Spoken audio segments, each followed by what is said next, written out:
Hello everyone, this is Jay Choi again presenting Golden Veins weekly stock market condition, and this one is for September week 1. And here we go. KOSDAQ is closed strong with a continuous purchasing trend of foreign investors. It is up by 30.5 and it ended 1955.31. Individuals sold 979 billion and financial institutions sold 164 billion, and 1 trillion and 505 billion has been purchased by foreign investors.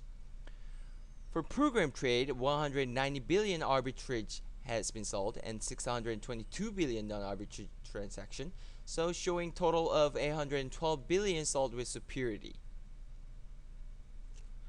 Current closing conditions for each industry. Average sector is closed weaker.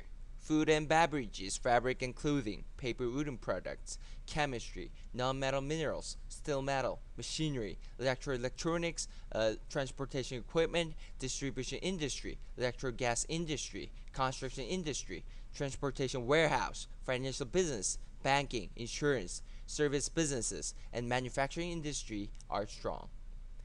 Medication, medical details, communication service are weaker. Most high rankings are closed strong thanks to a huge purchasing trend of foreign investors. LG Chemistry with 5.56%, Shinhan Holding Company with 4.51%, POSCO with 2.80%. 11 companies are closed strong. As Samsung Life Insurance did a block deal to CJ Jeiljedang's foreign account, it dropped down by negative 5.21%. SK Hynix and SK Telecom are closed weaker as well. US dollar over Korean won is down by 7.501 compared to the second, and it ended 1100.501. And now KOSDAQ. Due to the selling trend of financial institutions, it is closed weak.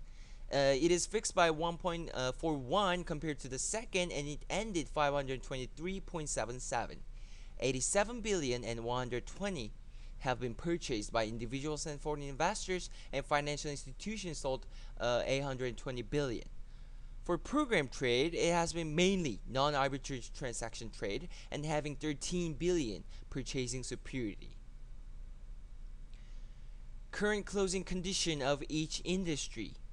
Other services, construction industry, distribution industry, which is the highest increased, communication broadcasting service, information equipment, semiconductor, KOSDAQ small cap, KOSDAQ venture enterprise, and KOSDAQ mid-sized companies related stocks are strong. KOSDAQ general IT, manufacturing industry, financial industry, IT software and service, IT hardware, fabric and clothing, paper wooden product, print media copy, chemistry, medicine manufacturing, non-metal, other manufacturing, communication service, internet business, digital content, software, computer service, communication equipment, IT parts, KOSDAQ middle cap 300, KOSDAQ 100, KOSDAQ top ranking companies, and lastly, KOSDAQ blue chip companies are weak. CJO Shopping with 2.97%, POSCO ICT 2.36%. Only 6 companies are bullish. SFA with negative 5.54%, Celltrion with a negative 5.34%, and Patron with the negative 5.29%. 8 companies are weak. United States, concerning about the MOCA for the strike in Syria, September 2nd, Monday. The market is closed for the Labor Day. Strike in Syria on September 4th was prospected to be delayed, which drives the stock market to a rise. UN Secretary General Gi-moon Park urged delay on the strike, and an atmosphere of prudence about this strike has joined the assembly in the United States and United Kingdom as well. Before the opening, United States Department of Commerce announced the second quarter GDP, which is increased by 2.5% compared to the first quarter. This actually exceeds both expert predicted value and the provisional value.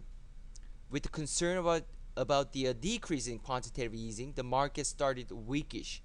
As the concern was released and strike in Syria was predicted to be postponed, the market successfully rebounded. U.S. and its ally who insisted on the strike agreed to wait for the investigation result of the UN. The motion about the strike in Syria was in its process, but actually it is disappointed by David Cameron and United Kingdom's Conservative parties. September 5th, Thursday. Bank of England and European Central Bank stick with the mitigation currency policy, and a fine U.S. economic index resulted a consecutive rise of 3 business days in New York stock market. G20 summit meeting was held, and there's been uncertainty about the strike in Syria. September decrease in quantitative easing is still a potential unstable factor to the economic index. At the meeting, President of Russia, Putin, emphasized independent action should not be done. With the agreement of the committee, President Obama is preparing for the strike, but it still depends on the general meeting on the 9th. BRICS had a meeting before G20 discussing how to minimize the damage of the advanced countries' currency policy. They also agreed on minimizing the worldwide economic effect that would be caused by the strike in Syria. ADP, the Private Employment Investigation Office, said August employment is increased by 176,000. The Minister of Labor said newly recorded unemployment benefit is decreased and it reached 323,000, which is a favorable factor.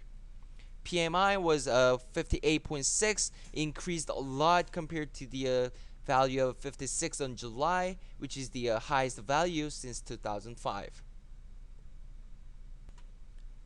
September 7th, Friday.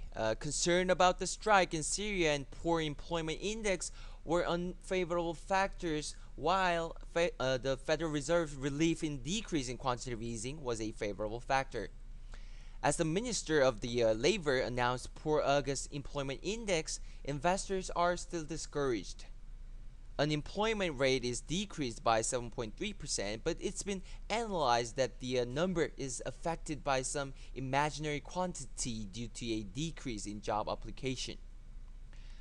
August non-agricultural employment is decreased. Accordingly, poor employment index would delay the decrease in quantitative easing, and the index is raised.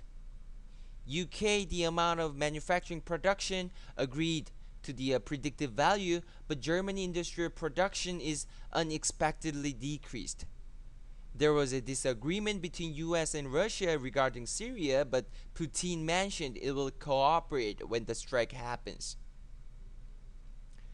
Dow Index is increased by 112.19 compared to the second, and it is now 14,922.19. S&P 500 index is increased by 22.20 compared to the second, and now is 1655.17. NASDAQ General Index is increased by 17.14 and now is 3660.01. New York Mercantile Exchange and West Texas Intermediate is up by $0.66 and now it ended $108.36 per barrel. London ICE Future Market, the North Sea Brent gas, is up by $0.88 and now it ended $115.40 per barrel. COMEX gold future price is decreased by $7.25 and it ended $1385.00 per ounce. And now for the Europe stock market. Syria is still the biggest issue in Europe and in the rest of the world. September 2nd, due to the announcement on fine index successfully rebounded with higher value than expected, which was a favorable factor. Chinese expanding the manufacturing industry also brought a good influence. For market economics, August Eurozone PMI was raised up by 1.1 compared to that of July, and it ended 51.4. Once the value goes over 50, it means market expansion. Upcoming fine index would be turning point from the second quarter's Eurozone economic recession to a growth. UK index is up by 2.4, ended 57.2, which is the highest value for the last 2.5 years. After 2 years, Spain sees a growth in manufacturing industry. Spain PMI is up by 1.3 and it ended 51.1. As its trade partners recovering their growth, it turned into an economic expansion. In HSBC announcement, the final PMI figured with Chinese small businesses is 50.1, which means an expansion in manufacturing industry. September 3rd, Tuesday. Syria was definitely a sensitive Achilles tendon. Many economic index are greatly recovering, but US strike in Syria could be critical. John Boehner, the chairman of the lower house, claimed he would support a military measure after the meeting with the president. Europe's stock market got really cheerful after the news about Nokia merger. Nokia stock price jumped to 33.94%. One of the largest cell phone production company, Nokia, has a business to MS with a 5 billion and 400 million euro. French communication company Alcatel-Lucent also has a rise of 9.22%. September 4th, Wednesday. As a delay on European nations striking Syria, the market successfully rebounded. US shows a fine second quarter GDP fixed value and a decrease in unemployment benefit, which brings an expectation of economic recovery. For United Kingdom, Vodafone and US Verizon Communications sold 130 billion, which is 45% of its share. Alright, and lastly, United Kingdom index, FTSE 100 index is up by 41.14 compared to the second, and now is 6547.33. For Germany, DAX 300 index is up by 31.8 points, and it ended at 8275.67. And for France, CAC 40 index is up by 43.18, and now is 4006.01. US dollar over euro is down by $0.0040 and it ended $1.3158. Alright, that's it for today. Thank you for listening. This has been Jay Choi. You guys have a great day. Thank you.